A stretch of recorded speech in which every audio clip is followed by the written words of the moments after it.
Chanter pour que l'Église soit bénie, c'est l'équivalent de dire que, Seigneur, tu viennes nous donner une bonne année comme Église, bonne année 2026. Et les textes que nous avons ce matin sont tous dans l'Évangile de Matthieu. D'abord un, au tout début, dans Matthieu chapitre 4, nous avons un petit texte de quelques versets, Matthieu 4, verset 23. Et avant de lire, prions notre Dieu. Seigneur notre Dieu, tu es allé parler au début de ta vie aux gens de ton village, de ta région. Tu es allé leur parler et tu as fait en sorte que cette parole se rende à nous. Viens nous parler aujourd'hui, Seigneur. Fais que nous soyons comme les gens de Nazareth, de la Galilée, de toute la Palestine. Que nous soyons dérangés par ta parole. Que nous soyons soulagés par ta parole. Fais-le en Jésus, par ton Esprit Saint. Amen. Matthieu 4, verset 23. Jésus parcourait toute la Galilée, il enseignait dans les synagogues, proclamait la bonne nouvelle du royaume et guérissait toute maladie et toute infirmité parmi le peuple. Sa réputation gagna toute la Syrie et on lui amenait tous ceux qui souffraient de maladies et de douleurs de divers genres, des démoniaques, des épileptiques, des paralysés, et il les guérissait. De grandes foules le suivirent, venus de la Galilée, de la Décapole, de Jérusalem, de la Judée et de l'autre côté du Jourdain. Et nous avons un deuxième texte qui est au chapitre 9. À la toute fin du chapitre 9, à partir du verset 35. Jésus parcourait toutes les villes et les villages. Il enseignait dans les synagogues, proclamait la bonne nouvelle du royaume et guérissait toute maladie et toute infirmité. À la vue des foules, il fut rempli de compassion pour elles, car elles étaient blessées et abattues comme des brebis qui n'ont pas de berger. Alors il dit à ses disciples, « La moisson est grande, mais il y a peu d'ouvriers. Priez donc le maître de la moisson d'envoyer des ouvriers dans sa moisson. »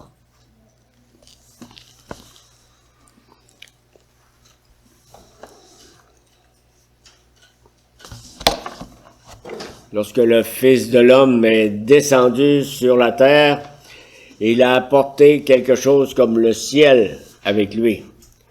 Les nombreux miracles qui ont accompagné sa venue ont donné aux habitants de la Galilée un goût de ciel sans précédent.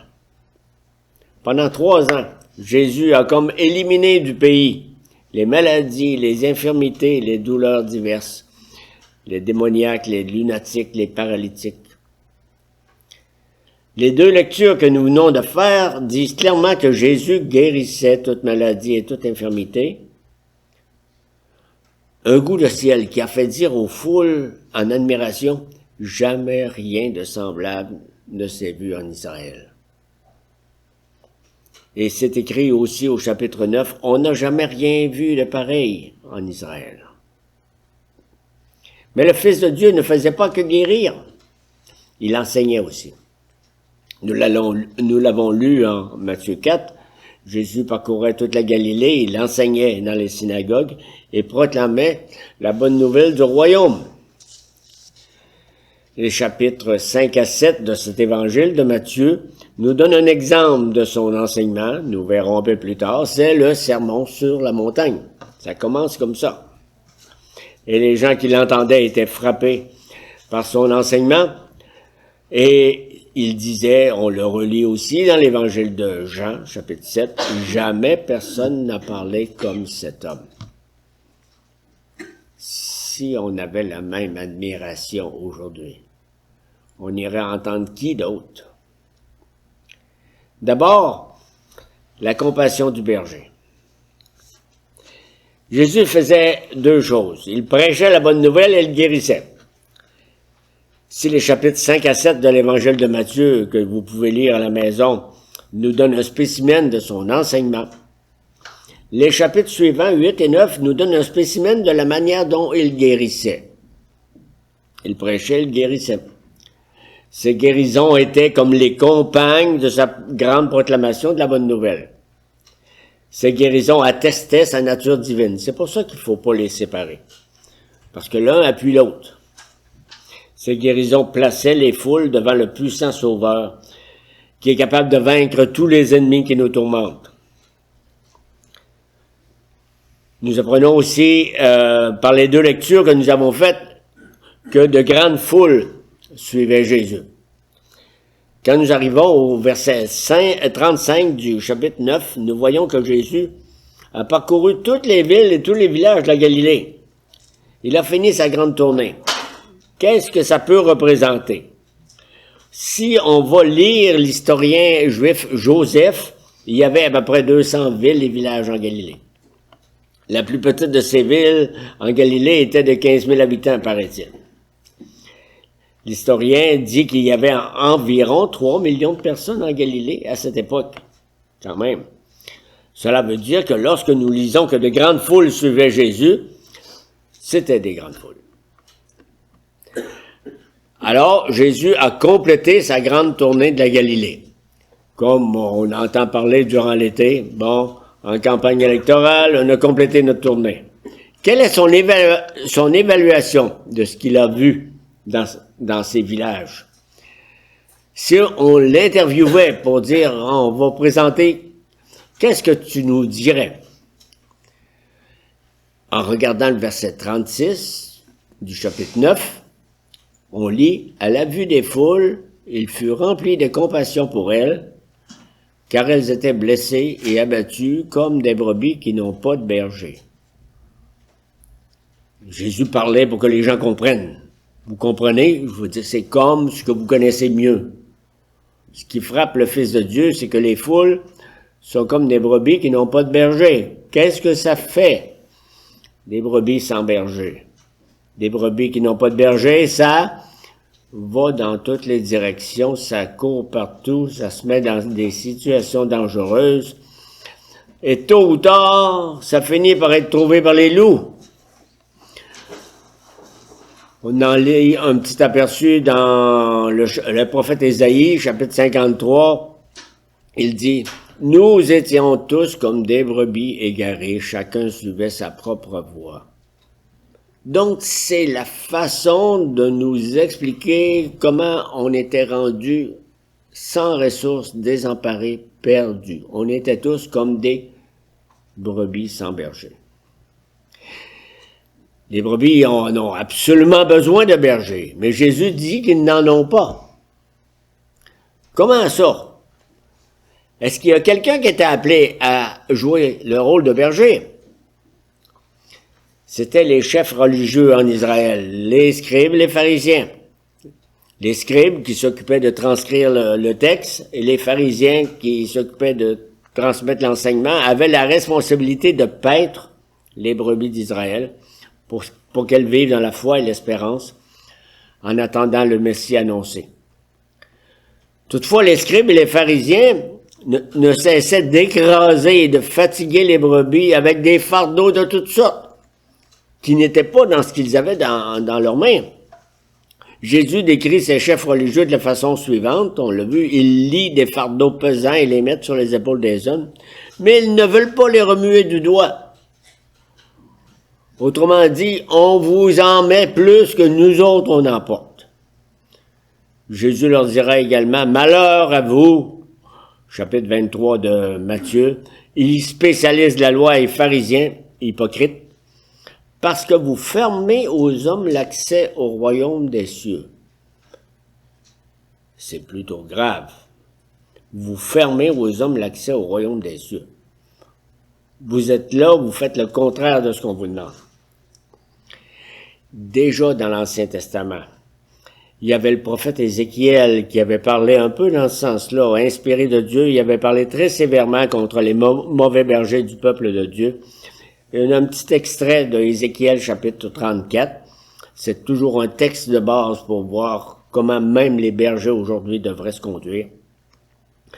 Il écrit, chapitre 34, verset 2, « Malheur aux bergers d'Israël qui se repaissent eux-mêmes.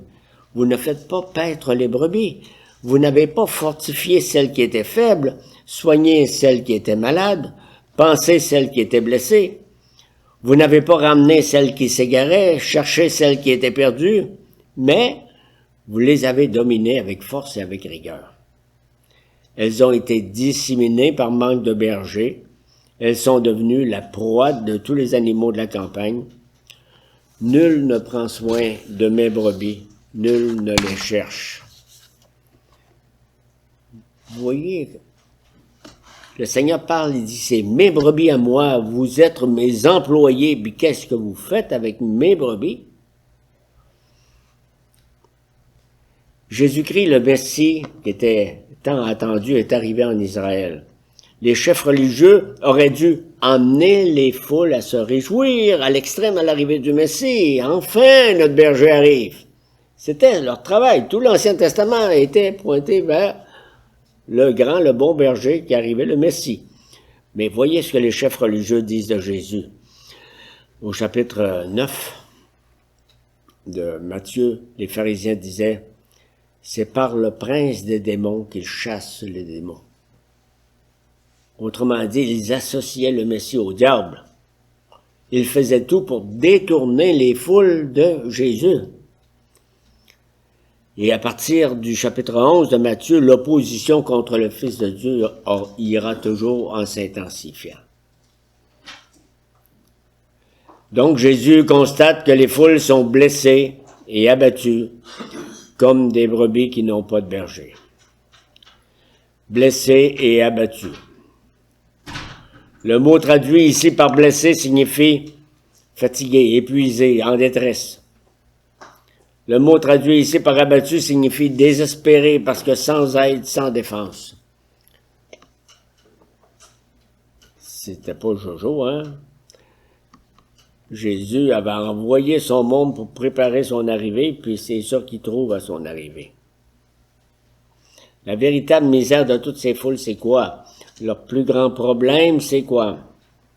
La misère qui est à la racine de toutes les autres misères, c'est le péché. Le vrai mal, c'est le péché. La maladie première et principale, c'est le péché. Jésus voit très bien que ces gens ne connaissent pas le chemin du salut. Il perçoit très bien les désordres de toutes sortes qui empoisonnent leur existence. Parce qu'ils sont toujours prisonniers et esclaves de leur cœur tortueux, de leur cœur mauvais. Ils sont fatigués, ils sont avides de paix. Qu'est-ce que produit chez le Fils de Dieu cette détresse profonde qu'il voit partout? Se met-il en colère? Jésus dit-il, comme les pharisiens sont tous des maudits? Non. Pas du tout. Le verset 36, au chapitre 9, nous dit « À la vue des foules, il fut rempli de compassion. » C'est la première vérité clé que je veux que vous reteniez ce matin. À la vue des foules, Jésus en a compassion. Littéralement, quand on prend le texte grec, on lit le texte dit « Il fut pris aux entrailles ». L'expression « être pris aux entrailles » signifie qu'un très vif sentiment de compassion remplit Jésus à la vue du triste état des foules. Ça le bouleverse. Nous avons ici une merveilleuse révélation du cœur compatissant du Fils de Dieu. Dans toutes ces villes et les villages de Galilée, combien de visages désemparés Jésus a vu? Cette misère l'a profondément ému. Je ne sais pas si ça vous arrive de regarder une foule et d'en être ému. Vous allez dans un festival quelconque. Il y a quelque chose de très triste pour un chrétien de regarder une foule. Se retrouver dans une rue bondée de monde, dans une grande ville, et voir ce courant d'êtres humains qui sont en route pour le châtiment éternel. Quelle tristesse monte alors en nous. Sans Dieu, ces personnes sont sur la voie de la perdition. Matthieu chapitre 7, entrez par la porte étroite. Large est la porte qui conduit à la perdition, mais étroite est la porte qui conduit à la vie. Donc, devant les foules, le Fils de Dieu n'est ni indifférent, ni apathique, ni en colère. Il est plein de compassion. Les yeux d'amour de Jésus voient très clairement les effets du péché, l'aveuglement spirituel et les terribles conséquences qui en découlent dans tous les domaines de l'existence. Jésus voit ces foules intérieurement dévastées par leur condition de pécheurs, sans espérance, tant qu'elles ne saisissent pas le remède de Dieu. C'est ce qui va amener Jésus à lancer cette grande invitation du chapitre 11 dans les mots suivants. « Venez à moi, vous tous qui êtes fatigués et courbés sous un fardeau. Je vous donnerai du repos. Je suis doux et humble de cœur et vous trouverez du repos pour votre âme. » Que ça... Il me semble que ça devait changer les oreilles des brebis, ça. Invitation qui s'adresse encore aujourd'hui à quiconque écoute cette prédication ici maintenant et qui est lassé et abattu. Le Fils de Dieu vous dit personnellement à vous, « Venez à moi, vous tous qui êtes fatigués, chargés, je vous donnerai du repos. Je suis doux et humble de cœur et vous trouverez du repos pour votre âme. » Parce que qui que vous soyez le Fils de Dieu connaît votre histoire. Il connaît votre cœur, il connaît vos pensées. Il connaît chaque péché que vous avez commis, chaque mauvais désir qui règne dans votre cœur. Il voit votre détresse. Qu'est-ce que Jésus ressent quand il vous regarde en ce moment? Est-ce qu'il ressent de la colère? De la vengeance? Mais non. Qu'est-ce que la Bible dit? La Bible dit que Jésus ressent de la compassion. De la compassion, il a pitié. Il veut pas que vous périssiez. Oh, la tendre compassion du Fils de Dieu pour vous. En chapitre 16 du livre des Actes, il dit, « Crois au Seigneur Jésus et tu seras sauvé. » C'est compliqué. Jésus-Christ est le même hier, aujourd'hui, pour l'éternité. Ça, c'est un... Nous l'avons sur notre calendrier chez nous. On avait ce verset-là pour finir 2025. Hébreux 13, verset 8. On a ce verset-là pour commencer 2026. Jésus est le même, hier, aujourd'hui et pour l'éternité. Ça veut dire que je change plus les pages du calendrier, là. C'est la même chose. En Jésus, OK, la température va changer, le paysage va changer, les personnes vont changer, les personnes vont vieillir, des enfants vont naître. Jésus est le même. Aujourd'hui encore, il voit très bien et parcourt du regard nos villes et nos villages, tout comme son cœur a été bouleversé de compassion en Galilée. De même, son cœur est encore ému de compassion, de voir comment beaucoup de gens aujourd'hui sont lassés, blessés, abattus, fatigués, épuisés, désespérés. Et des fois, on n'a pas besoin d'aller loin, hein? Des fois, on a juste à fermer nos yeux puis regarder en dedans. On voit tout ça. Deuxième point. Quelle est la première intervention que Jésus demande pour cet énorme job-là? On va faire émigrer des préposés aux bénéficiaires? Ça pourrait être ça.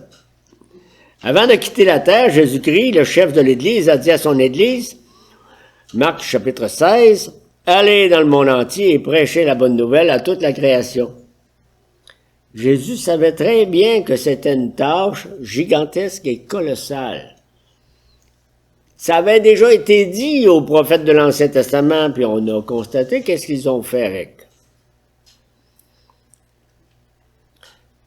C'est pourquoi, au verset 37 et 38 du chapitre 9, ces paroles sont comme la deuxième vérité clé que nous devons retenir ce matin. Le Rédempteur plein de compassion ordonne à son Église de prier sans cesse pour que le Seigneur de la moisson envoie des ouvriers dans sa moisson. Donc, je relis ces versets-là, 37, 38, Matthieu 9. Alors il dit à ses disciples, la moisson est grande, mais il y a peu d'ouvriers. Priez donc le maître de la moisson d'envoyer des ouvriers dans sa moisson. On est toujours avec Jésus, on passe d'une image à l'autre, on passe de l'image du berger et des brebis à l'image de la moisson et des ouvriers. C'est peut-être un peu difficile pour nous parce qu'on passerait des fois du grand vent à la charrue, ici, mais on est rendu dans la moisson. Jésus voit dans l'état moral lamentable des hommes de son temps des indices d'une grande moisson d'hommes prêts à être recueillis dans le royaume de Dieu. C'est déjà typique d'un regard très spécial, ça. L'homme sent sa misère et en souffre. Il faut que quelqu'un le conduise dans les bras du Sauveur. Pour ça, il faut des ouvriers. Pour conduire les âmes à la source de vie, il faut des serviteurs de Dieu qui la leur montrent avec amour.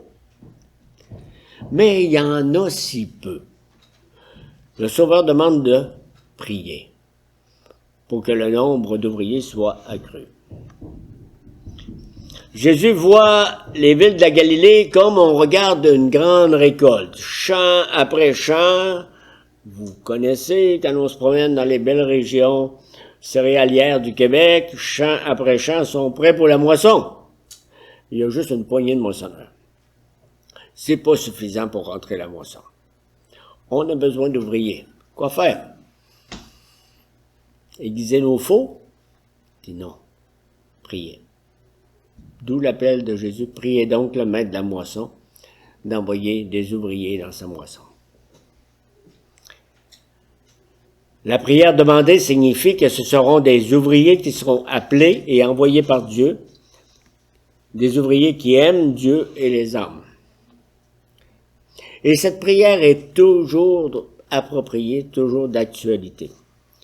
Elle n'est jamais, disons, ça a été fait dans le passé. C'est jamais périmé. C'est jamais des prières avant 2000.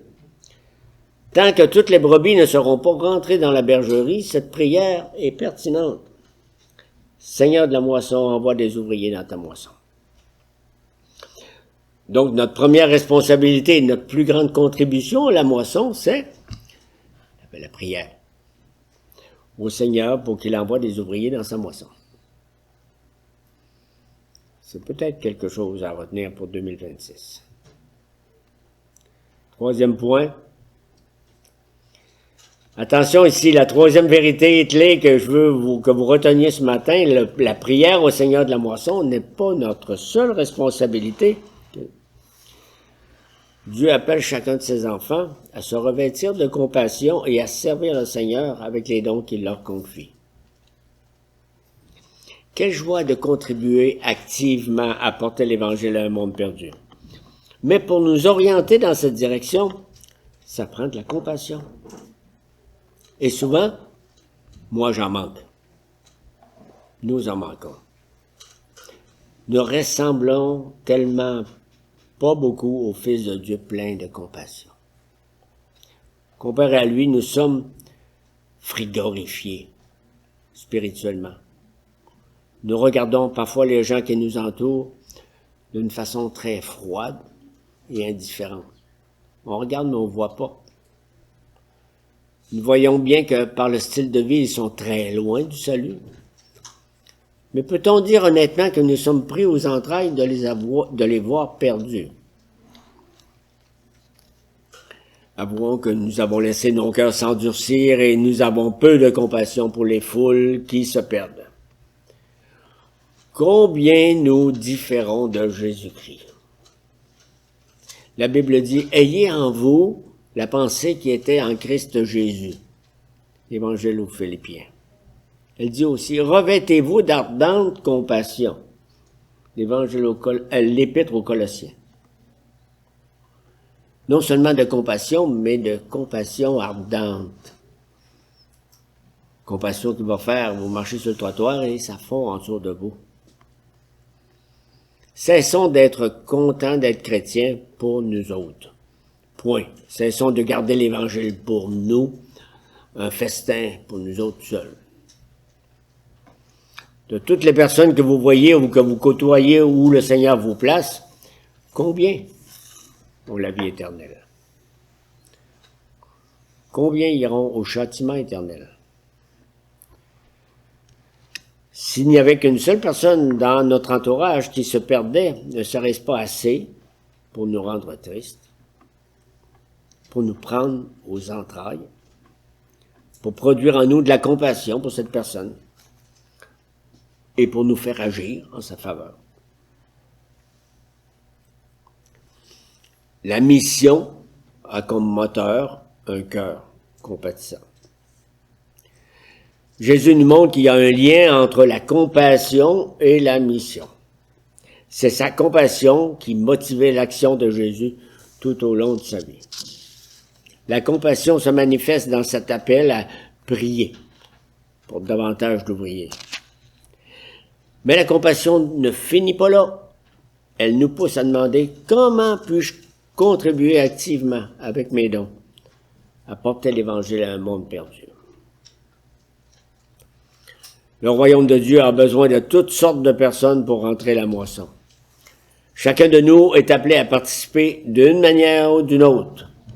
L'apôtre Paul en donne une bonne présentation dans sa première épître aux Corinthiens quand il dit « J'ai planté, Apollos a arrosé, mais Dieu a fait croître. » Autrement dit, arrêtez de nous séparer les uns les autres, on travaille à la même œuvre, à son œuvre. Nous ne sommes pas les maîtres de la moisson, nous sommes les ouvriers. Alors, œuvrons. Et Dieu sauvera ceux qui l'appellent. Mais œuvrons. Si nous avons assez de compassion pour prier, nous en aurons assez pour œuvrer. À quand remonte la dernière fois que vous avez parlé du Seigneur Jésus à quelqu'un?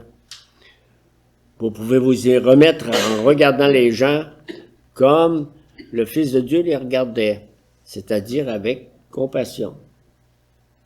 Par le regard de Jésus, apprenons à voir le monde en besoin et contribuons à répondre à ce besoin en témoignant du Sauveur. Vous voyez un peu ce qui est présenté ici. Souvent, on vous dit l'évangélisation, c'est d'apprendre à dire ça, ça, ça. Tu as péché, ouvrir les bonnes pages de la Bible. Ici, il dit non. Le début de l'évangélisation, c'est regarder. C'est regarder avec un regard de compassion. Le début de l'évangélisation, c'est déranger dans ses tripes. On appelle ça compassion, mais c'est être profondément dérangé. Donc, je résume ce que nous avons vu ce matin, je conclue.